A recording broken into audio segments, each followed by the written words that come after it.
Habari ndugu penzi mtazamaji wa Ipindi Online TV, karibu tena katika habari za michezo, ambapo siku ya leo tunaangazia ushindi wa Simba Sports Club dhidi ya Al Masry uliofanyika nchini Tanzania katika uwanja wa Benjamin Mkapa, ambapo pana kauli mmoja wanasema kwa Mkapa hatoki mtu. Ukumbuke kwamba katika mechi ya kwanza Simba walifungwa goli 2-0 katika mechi ya ugenini, lakini siku ya leo wameweza kupindua matokeo, lakini kubwa ni kwamba wameweza kushinda kwa mikwaju ya penati.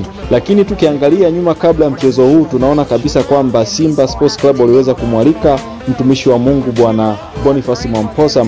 Alipokea mwaliko huo kwa uzuri kabisa na mwitikio mkubwa, akisema kwamba kwa sababu wamemheshimu Mungu na kwa sababu wamewalika, wametambua uwepo wao, basi ni uhakika kwa wao kushinda, kwa sababu atawaombea kwa jina la Yesu na Mungu atajibu. Kwa sababu wametutambua, because they have acknowledged us, wakatualika and invited us.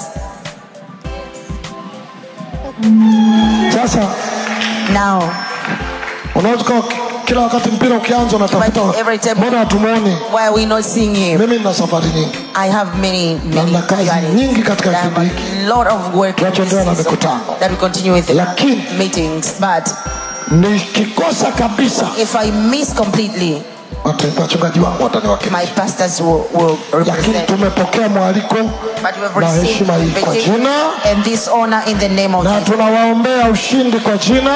We are praying for them victory in the name of Jesus. Pigia Yesu makofi. Clap your hands to Jesus. Nisikia ukizungumza kwamba kuna wachawi na matunguli wengine na roga. Tunaangusha ulozi na matunguli yote. We pull down all the sorcery and all the kwa jina in the name of Jesus.